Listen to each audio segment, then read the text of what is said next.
பழைய ஏற்பாட்டின் தீர்மானத்துக்கும் புதிய ஏற்பாட்டு தீர்மானத்துக்கு இருக்கிற வித்தியாசம் என்னன்னா, பழைய ஏற்பாட்டு தீர்மானம் அவர்கள் ஆசீர்வாதத்தை வாங்குவதற்காக எடுப்பதுதான் தீர்மானம். புதிய ஏற்பாட்டு தீர்மானம் என்பது நான் ஏற்கனவே ஆசீர்வதிக்கப்பட்டதினால் அந்த ஆசீர்வாதத்தின் மிகுதியில் நான் எடுப்பதுதான் தீர்மானம். ஆமென் சொல்லுங்க.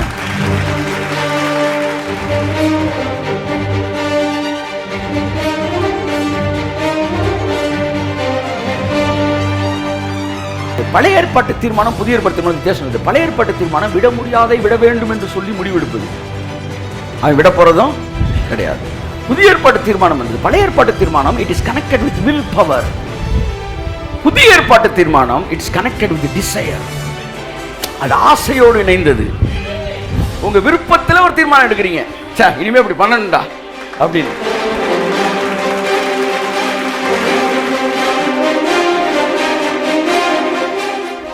தேவனை விசுவாசிக்கிறேன் சும்மா விசுவாசிக்கல சார். தேவனை நீங்க விசுவாசிக்கிறீங்கன்னா அந்த விசுவாசத்திற்கு காரணம் அவர் உங்களை விசுவாசிக்க வச்சாரு. அற்புதங்கள் மூலமாக, அடையாளங்கள் மூலமாக, உயர்வுகள் மூலமாக, பெருக்கத்தின் மூலமாக, உன் சத்துருக்களின் அழிவுகளின் மூலமாக இன்னைக்கு ஸ்ட்ராங்கா நிக்க வச்சிருக்கிறார்னா அதற்கு காரணம் உன்னுடைய சுய விசுவாசம் அல்ல, அவர் உனக்குள் ஏற்படுத்தியது. சகல துதியும் கனமும் மகிமையும் அவர் ஒருவருக்கே.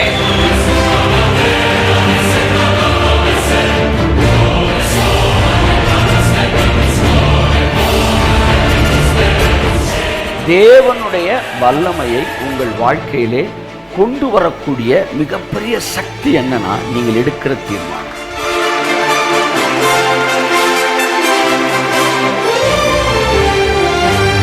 கடவுளுடைய கிருபை உங்கள் மீது இருக்கிறது, ஆனால் தீர்மானங்கள் தான் அந்த கிருபையை வெளியே கொண்டு வருவதற்கான வழியை கொடுக்கிறது.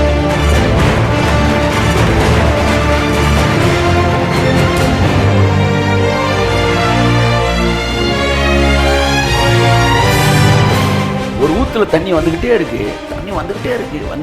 என்ன நடக்கும்னா அந்த ஏரியா ஃபுல்லா தண்ணியாகும், சகதியாகும், ஏரியா தெப்பமாகும், அவ்வளோதான். ஆனால் புத்திசாலி அதை ஒரு பைப்பை போட்டு பிளம்பிங் ஒர்க் பண்ணி சேனல் கொடுத்து டேங்க்ல ஏற்றி அதுக்கப்புறம் எங்கெங்கே வேணுமோ அங்கங்கே திறக்கும்போது அந்த தண்ணி அந்த குடும்பத்திற்கே அந்த அப்பார்ட்மெண்ட்டுக்கே பயனுள்ளதாக மாறுகிறது.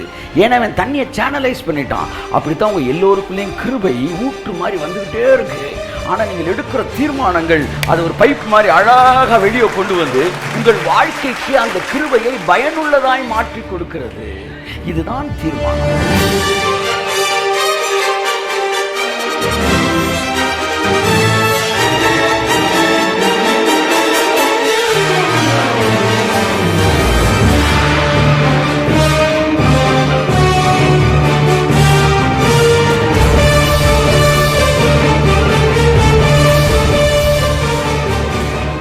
தீர்மானத்தின் விவரம். இப்ப என்னென்ன விஷயத்துல நீங்க தீர்மானம் எடுக்க நான் விரும்புறேன், நான் வேகமா சொல்லி முடிக்கிறேன். ஒன்று, ஆவிக்குரிய வாழ்வுக்கு அடுத்த தீர்மானங்களை எடுங்கள். ஆவிக்குரிய வாழ்வுக்கு அடுத்த தீர்மானம். இரண்டாவது, உங்கள் சரீரத்திற்கு அடுத்த தீர்மானம். உங்க பாடிக்கு நீங்க தீர்மானம் எடுக்கணும். இந்த வருஷம் எப்படி சாப்பிடணும், என்ன செய்யணும், விஷயங்கள்லாம் சரீரத்துக்கு. மூன்றாவது, உங்கள் உறவுக்கு அடுத்த தீர்மானம். உங்க அம்மா அப்பாட்ட, உங்க ஒய்ஃபிட்ட, உங்க பிள்ளைகிட்ட, உங்க குடும்பத்தில் மற்றவர்கள்ட்ட, இந்த உறவுகளில் நீங்க இந்த வருஷம் சில தீர்மானங்களை எடுத்து அதன் அடிப்படையில் அதற்கான நேரத்தை நீங்கள் செலவழிக்க வேண்டும். மூன்றாவது, உறவுக்கு அடுத்த தீர்மானம். நான்காவது, வேலை, தொழில், ஊழியங்களுக்கு அடுத்த தீர்மானம். வேலை செய்கிற ஸ்தலத்தில், தொழில் செய்கிற ஸ்தலத்தில் இந்த வருஷம் நான் இப்படி தான் இருக்க போறேன். நீங்க முடிவெடுங்க சார். 10 நாட்களிலே மிகப்பெரிய மாற்றத்தை உங்களுடைய தொழிலிலே நீங்கள் பார்ப்பீர்கள், உங்கள் ஊழியங்களில் பார்ப்பீர்கள். 4 சொல்லிட்டேன்னா, 5வது, குணம், நடவடிக்கைகள், அதற்கு அடுத்த தீர்மானங்கள். இனிமேல் உங்க கேரக்டர் எப்படிலாம் இருக்கணும். 6வது, அறிவுக்கு அடுத்த தீர்மானங்கள். உங்க நாலேஜை உங்களை எப்படி எக்யூப் பண்ணணும், இந்த வருஷத்துல எப்படி அப்டேட் பண்ணணும். இந்த ஒரு 6 வகையான தீர்மானங்களை பேசப்படும்.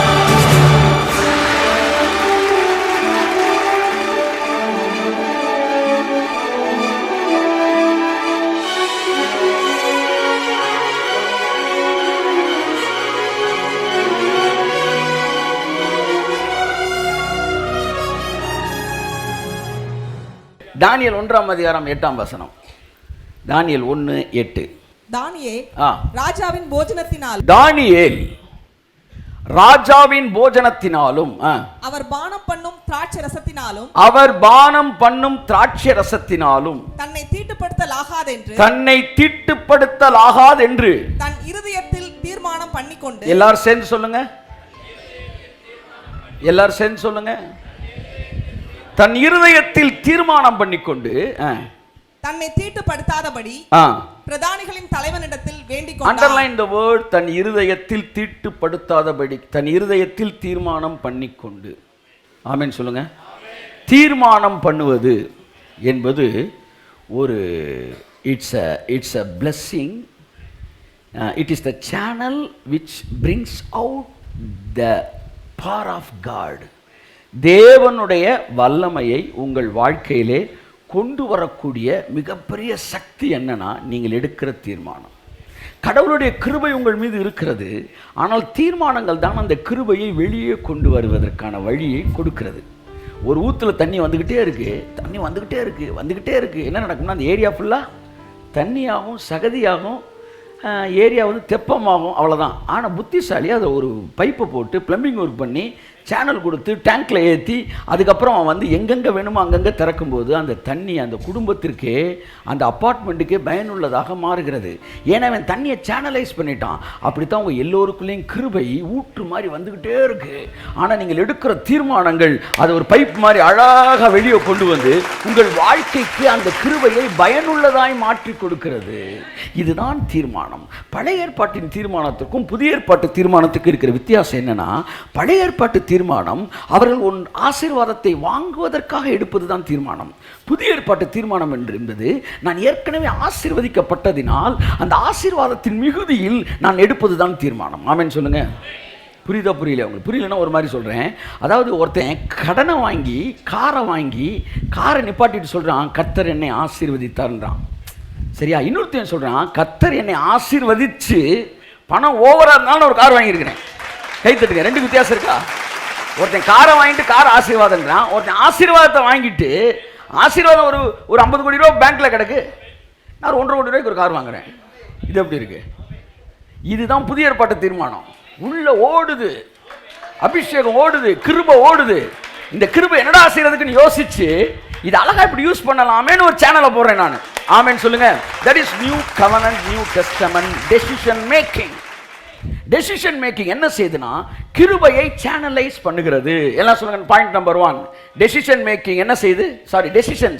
டெசிஷன்ஸ் தீர்மானம் முடிவுகளை எடுத்து தீர்மானம். ஓகே, முடிவுகளை எடுத்து தீர்மானம் இப்படி தான் இருக்கணும், நீங்கள் முடிவு எடுத்து தீர்மானம் பண்ணுறீங்க பார்த்தீங்களா? இது என்ன செய்து சொல்லுங்க? உங்களுக்குள் இருக்கிற கிருபையை சேனலைஸ் பண்ணி அதை சரியானபடி ஜனங்களுக்கு அது பயனுள்ளதாக என்ன செய்யுது? மாற்றுது.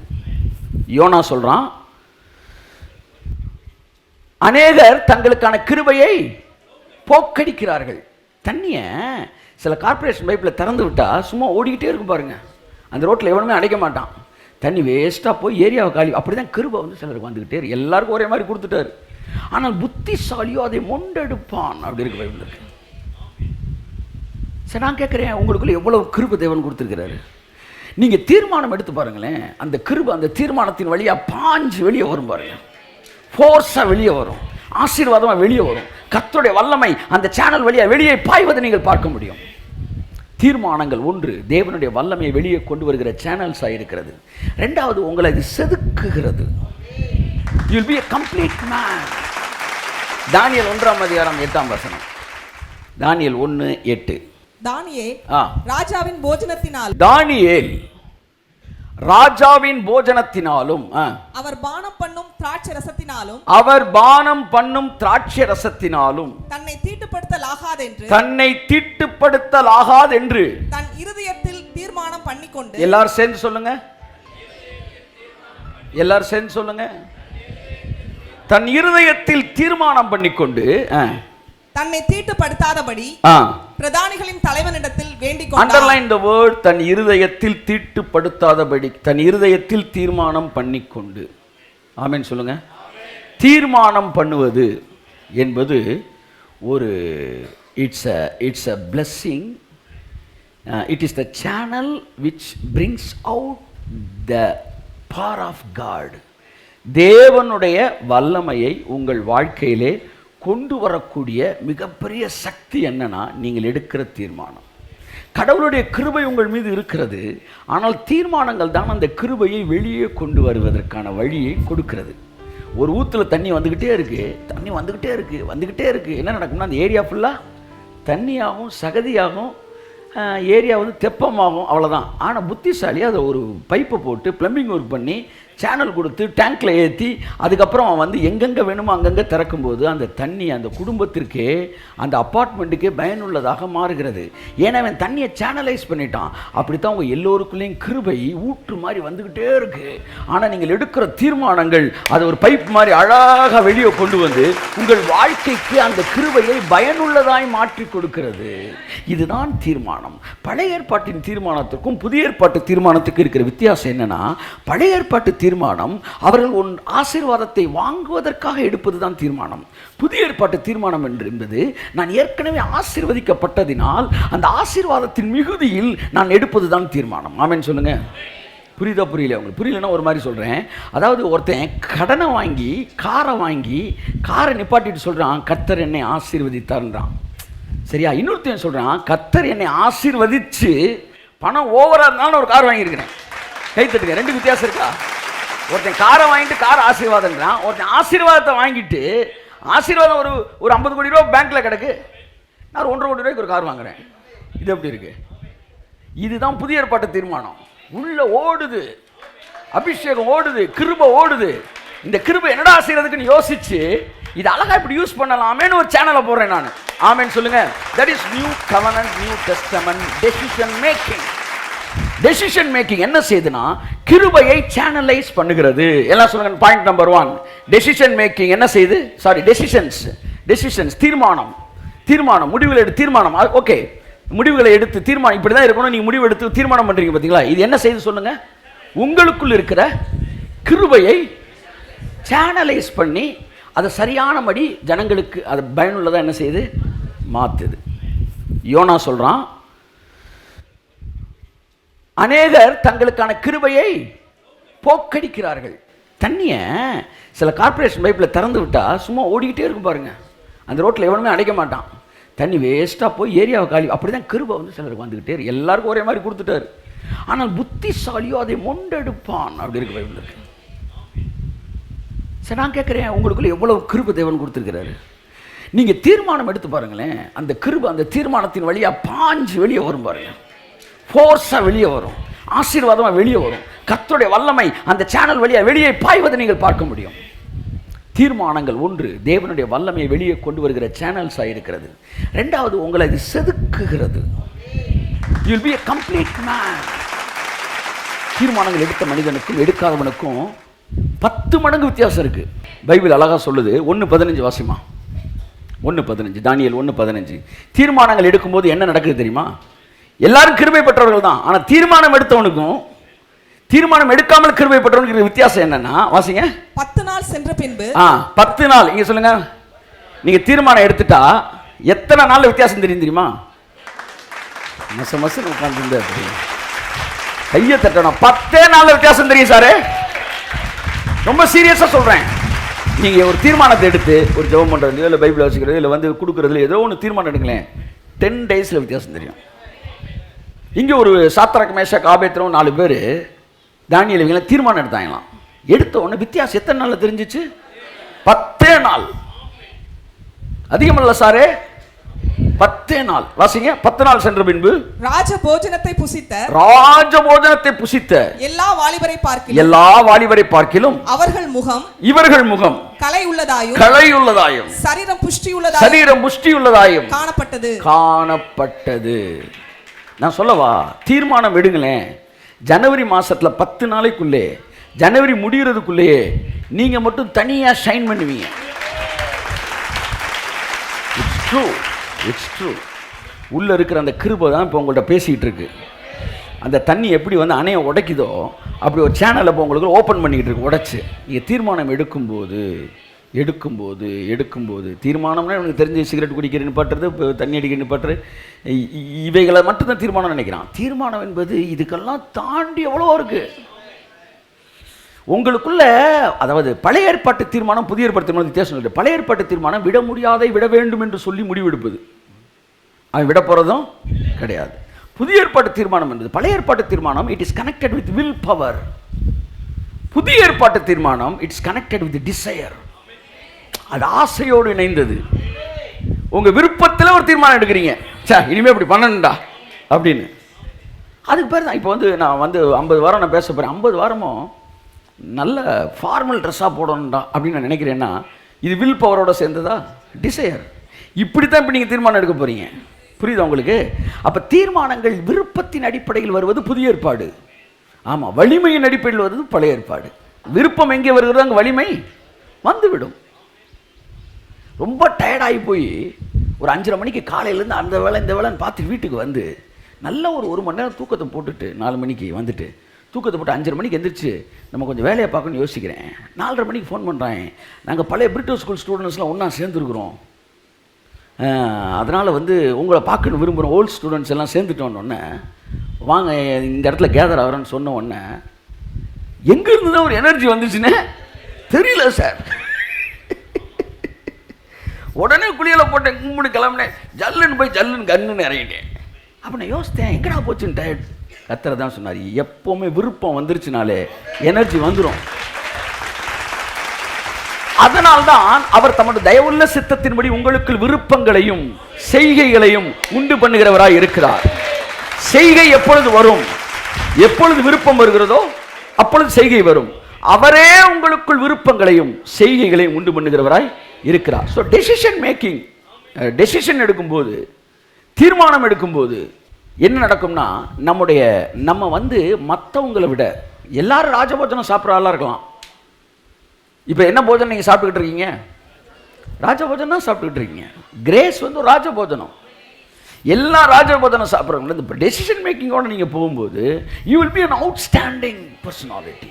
ஏன்னா நீங்கள் வந்து சரியாக தண்ணியை சேனலைஸ் பண்ணி வெளியே கொண்டு வரீங்க. அந்த சேனல் வெளியே கொண்டு வந்து நிலத்துக்கு பாய்ச்சுறீங்க. அருமையான இளைஞர்களே, பெரியவர்களே, முதியோர்களே, பெண்களே, ஆண்களே, வாலிபரே, சகோதரரே, சகோதரிகளே, தீர்மானிக்கப்பட்ட வாழ்க்கையோடு நீங்கள் புது வருஷத்துக்குள் போங்க. உங்களுக்கு எது விருப்பமோ அதில் தீர்மானம் எடுங்க. ஆவியானவர் உங்களுக்குள்ளே போய் சொல்லுவார். அப்போ நீங்கள் அவுட்ஸ்டாண்டிங்காக இருப்பீங்க. தீர்மானங்கள் எடுத்த மனிதனுக்கும் எடுக்காதவனுக்கும் 10 மடங்கு வித்தியாசம் இருக்குது. பைபிள் அழகாக சொல்லுது. 1:15 வாசிமா. 1:15, தானியேல் 1:15. தீர்மானங்கள் எடுக்கும்போது என்ன நடக்குது தெரியுமா? எல்லாரும் கிருபை பெற்றவர்கள் தான். ஆனால் தீர்மானம் எடுத்தவனுக்கும் தீர்மானம் எடுக்காமல் கிருபை பெற்றவனுக்கு வித்தியாசம் என்னன்னா, வாசிங்க. 10 நாள் சென்ற பின்பு 10 நாள் இங்கே சொல்லுங்க. நீங்கள் தீர்மானம் எடுத்துட்டா எத்தனை நாள் வித்தியாசம் தெரியுமா? மசம் உட்காந்து கையை தட்டணும். 10 நாள் வித்தியாசம் தெரியும் சாரு. ரொம்ப சீரியஸாக சொல்கிறேன். நீங்கள் ஒரு தீர்மானத்தை எடுத்து ஒரு ஜெபம் பண்ணுறது, இல்லை பைபிள் வாசிக்கிறது, இல்லை வந்து கொடுக்குறதுல ஏதோ ஒன்று தீர்மானம் எடுங்களேன், 10 டேஸில் வித்தியாசம் தெரியும். இங்கே ஒரு சாத்ராக் மேஷாக் ஆபேத்ரோன்னு 4 பேர் தானியேல் இவங்களாம் தீர்மானம் எடுத்தாங்களாம். எடுத்த உடனே வித்தியாசம் எத்தனை நாளில் தெரிஞ்சிச்சு? 10 நாள். அதிகமல்ல சாரே, 10 நாள். வாசிங்க. 10 நாள் சென்ற பின்பு ராஜபோஜனத்தை புசித்த எல்லா வாலிபரை பார்க்கிலும் இவர்கள் முகம் கலை உள்ளதாயும் சரீரம் புஷ்டியுள்ளதாயும் காணப்பட்டது. நான் சொல்லவா? தீர்மானம் எடுங்களேன். ஜனவரி மாசத்துல 10 நாளைக்குள்ளே, ஜனவரி முடிகிறதுக்குள்ளேயே நீங்க மட்டும் தனியா ஷைன் பண்ணுவீங்க. It's true. உள்ள இருக்கிற அந்த கிருபை தான் இப்போ உங்கள்கிட்ட பேசிகிட்டு இருக்கு. அந்த தண்ணி எப்படி வந்து அணையை உடைக்குதோ அப்படி ஒரு சேனலை இப்போ உங்களுக்கு ஓப்பன் பண்ணிக்கிட்டு இருக்கு, உடைச்சு. நீங்கள் தீர்மானம் எடுக்கும்போது தீர்மானம்னா எனக்கு தெரிஞ்சு சிகரெட் குடிக்கிற நிப்பாட்டுறது, இப்போ தண்ணி அடிக்கிற நிப்பாட்டுறது, இவைகளை மட்டும்தான் தீர்மானம் நினைக்கிறான். தீர்மானம் என்பது இதுக்கெல்லாம் தாண்டி எவ்வளோ இருக்குது உங்களுக்குள்ள.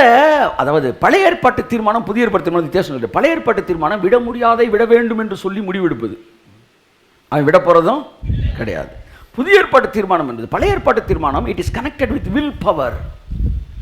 புதிய ஏற்பாட்டு தீர்மானம் இட்ஸ் கனெக்டட் வித் டிசையர். அது ஆசையோடு இணைந்தது. உங்க விருப்பத்தில் ஒரு தீர்மானம் எடுக்கிறீங்க, சே இனிமே இப்படி பண்ணணும்டா அப்படின்னு. அதுக்கு பேர் தான் இப்போ வந்து நான் வந்து 50 வாரம் நான் பேச போகிறேன். 50 வாரமும் நல்ல ஃபார்மல் ட்ரெஸ்ஸாக போடணும்டா அப்படின்னு நான் நினைக்கிறேன்னா இது வில் பவரோட சேர்ந்ததா? டிசையர். இப்படி தான் இப்போ நீங்கள் தீர்மானம் எடுக்க போகிறீங்க. புரியுதா உங்களுக்கு? அப்போ தீர்மானங்கள் விருப்பத்தின் அடிப்படையில் வருவது புதிய ஏற்பாடு.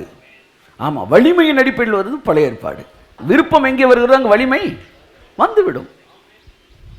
ரொம்ப டயர்டாகி போய் ஒரு 5:30 மணிக்கு காலையிலேருந்து அந்த வேலை இந்த வேலைன்னு பார்த்து வீட்டுக்கு வந்து நல்ல ஒரு மணி நேரம் தூக்கத்தை போட்டுட்டு 4 மணிக்கு வந்துட்டு தூக்கத்தை போட்டு 5:30 மணிக்கு எந்திரிச்சு நம்ம கொஞ்சம் வேலையை பார்க்கணும்னு யோசிக்கிறேன். 4:30 மணிக்கு ஃபோன் பண்ணுறேன், நாங்கள் பழைய பிரிட்டோ ஸ்கூல் ஸ்டூடெண்ட்ஸ்லாம் ஒன்றா சேர்ந்துருக்குறோம், அதனால் வந்து உங்களை பார்க்கணும் விரும்புகிறோம், ஓல்டு ஸ்டூடெண்ட்ஸ் எல்லாம் சேர்ந்துட்டோன்னொன்னே வாங்க இந்த இடத்துல கேதர் ஆகிறோன்னு சொன்ன உடனே எங்கேருந்து தான் ஒரு எனர்ஜி வந்துச்சுன்னு தெரியல சார். உடனே குளியலை போட்டேன், கும்பிடு கிளம்புனேன், ஜல்லுன்னு போய் ஜல்லுன்னு கன்னுன்னு இறங்கிட்டேன். அப்போ நான் யோசித்தேன் எங்கடா போச்சுன்னு டயர்ட். கத்தரை தான் சொன்னார், எப்போவுமே விருப்பம் வந்துருச்சுனாலே எனர்ஜி வந்துடும். அதனால்தான் அவர் தமது தயவுள்ள சித்தத்தின்படி உங்களுக்கு விருப்பங்களையும் செய்கைகளையும் உண்டு பண்ணுகிறவராய் இருக்கிறார். செய்கை எப்பொழுது வரும், எப்பொழுது விருப்பம் வருகிறதோ அப்பொழுது செய்கை வரும். அவரே உங்களுக்குள் விருப்பங்களையும் செய்கைகளையும் உண்டு பண்ணுகிறவராய் இருக்கிறார். ஸோ டெசிஷன் மேக்கிங், டெசிஷன் எடுக்கும்போது, தீர்மானம் எடுக்கும்போது என்ன நடக்கும்னா நம்ம வந்து மற்றவங்களை விட எல்லாரும் ராஜபோஜனம் சாப்பிட்ற ஆளாக இருக்கலாம். இப்போ என்ன போஜனம் நீங்கள் சாப்பிட்டுக்கிட்டு இருக்கீங்க? ராஜபோஜனம் தான் சாப்பிட்டுக்கிட்டு இருக்கீங்க. கிரேஸ் வந்து ஒரு ராஜபோஜனம். எல்லா ராஜபோஜனம் சாப்பிட்றவங்களும் இந்த டெசிஷன் மேக்கிங்கோடு நீங்கள் போகும்போது you will be an outstanding personality. ஏன்னா நீங்கள் வந்து சரியாக தண்ணியை சேனலைஸ் பண்ணி வெளியே கொண்டு வரீங்க. அந்த சேனல் வெளியே கொண்டு வந்து நிலத்துக்கு பாய்ச்சுறீங்க. அருமையான இளைஞர்களே, பெரியவர்களே, முதியோர்களே, பெண்களே, ஆண்களே, வாலிபரே, சகோதரரே, சகோதரிகளே, தீர்மானிக்கப்பட்ட வாழ்க்கையோடு நீங்கள் புது வருஷத்துக்குள் போங்க. உங்களுக்கு எது விருப்பமோ அதில் தீர்மானம் எடுங்க. ஆவியானவர் உங்களுக்குள்ளே போய் சொல்லுவார். அப்போ நீங்கள் அவுட்ஸ்டாண்டிங்காக இருப்பீங்க. தீர்மானத்தை எப்படி பிரிக்கிறேன்னா, தீர்மானத்தின் விவரம் சொல்லுகிறேன். தீர்மானம் வந்து மனுஷன் மட்டும் எடுக்கல, கடவுளே எடுத்தாராம். உலக தோற்றத்துக்கு முன்பாக தமக்குள் தீர்மானித்திருந்த சித்தத்தின்படி கிறிஸ்து இயேசுவுக்குள் நம்மை முன்குறித்தார். உலக தோற்றத்துக்கு அவர் ஒரு டெசிஷன் எடுத்தார், இவனை கிறிஸ்துவுக்குள்ள கொண்டு வரணும்டா. ஆமென் சொல்லுங்க. ரொம்ப ஈஸியான கேஸ் எல்லாம் ஸ்கூலில் கிளாஸ் எடுப்பாங்க, கஷ்டமான கேஸ் எல்லாம் டியூஷனுக்கு கொண்டு போயிடுவாங்க. அந்த மாதிரி கர்த்தர் உலகத்தை பிரிக்கும் போது இந்த கஷ்டமான கேஸை ஃபுல்லாக எங்கே கொண்டு வந்துட்டாரு? கிறிஸ்துவுக்குள்ட்டார். ஒன்றும் நம்மளாம் முடியாதுப்பா, பிரமாணம் நம்மளாம் வந்து ரொம்ப ஆமாம் டஃப்பு. அதனால் கிறிஸ்துவுக்குள்ளே கொண்டு வந்து ஈஸியாக நம்மளை என்ன செஞ்சுறாரு? தீர்மானத்தின் விவரம். இப்போ நான் என்னென்ன விஷயத்தில் நீங்கள் தீர்மானம் எடுக்க நான் விரும்புகிறேன், நான் வேகமாக சொல்லி முடிக்கிறேன். 1, ஆவிக்குரிய வாழ்வுக்கு அடுத்த தீர்மானங்களை எடுங்கள். ஆவிக்குரிய வாழ்வுக்கு அடுத்த தீர்மானம். 2வது, உங்கள் சரீரத்திற்கு அடுத்த தீர்மானம். உங்கள் பாடிக்கு நீங்கள் தீர்மானம் எடுக்கணும். இந்த வருஷம் எப்படி சாப்பிடணும், என்ன செய்யணும், இந்த விஷயங்கள்லாம் சரீரத்துக்கு. 3வது, உங்கள் உறவுக்கு அடுத்த தீர்மானம். உங்கள் அம்மா அப்பாட்ட, உங்கள் ஒய்ஃபிட்ட, உங்கள் பிள்ளைகிட்ட, உங்கள் குடும்பத்தில் மற்றவர்கள்ட்ட, இந்த உறவுகளில் வந்து நீங்கள் வந்து இந்த வருஷம் சில தீர்மானங்களை எடுத்து அதன் அடிப்படையில் அதற்கான நேரத்தையும் நீங்கள் செலவழிக்க வேண்டும். 3வது, உறவுக்கு அடுத்த தீர்மானம். 4வது, வேலை, தொழில், ஊழியங்களுக்கு அடுத்த தீர்மானம். வேலை செய்கிற ஸ்தலத்தில், தொழில் செய்கிற ஸ்தலத்தில் இந்த வருஷம் நான் இப்படி தான் இருக்க போகிறேன். நீங்கள் முடிவெடுங்க சார். 10 நாட்களிலே ஆமாம் மிகப்பெரிய மாற்றத்தை உங்களுடைய தொழிலிலே நீங்கள் பார்ப்பீர்கள், உங்கள் ஊழியங்களில் பார்ப்பீர்கள். 4 சொல்லிட்டேன்னா. 5வது, குணம், நடவடிக்கைகள், அதற்கு அடுத்த தீர்மானங்கள். இனிமேல் உங்கள் கேரக்டர் எப்படிலாம் இருக்கணும் அதை பற்றி பேச. ஃபார் எக்ஸாம்பிள், இனிமேல் நீங்கள் ஒரு வெயிட்டர்கிட்ட நீங்கள் டிப்ஸ் கொடுத்தா எப்படி கொடுக்கணும், இனிமேல் நீங்கள் பிச்சை போட்டால் நீங்கள் எப்படி போடணும், இதெல்லாம் நீங்கள் தீர்மானம் எடுக்கணும். இனிமேல் 2 ரூபா 5 ரூபா 1 ரூபாயை வந்து நான் என்ன செய்ய மாட்டேன், தேர மாட்டேன் டிராஃபிக்கில். இதெல்லாம் குணங்களுக்கு அடுத்த தீர்மானம். ஆமாம், சிக்னலை போட்டுட்டான், ரெட் சிக்னல் மாதிரி க்ரீன் வந்துருச்சு, பின்னாடி ஹார்ன் அடிக்கிறான், கேன் அடிக்கிறாங்க. ஆனாலும் முன்னாடி இருக்க 10 ரூபாய் தூக்கி போடாமல் அந்த 2 ரூபாயே தேடிக்கிட்டு இருக்கிறோம்மா. பின்னாடி வண்டியை ஒதுக்குமான்றான். நீ 100 பேர் வெயிட் பண்ணாலும் நான் 2 ரூபாயத்தான் உனக்கு போடுவேன், என்னுடைய இந்த 10 ரூபாய் என்னை வெளியெடுக்க மாட்டேன் என்கிற மனநிலை.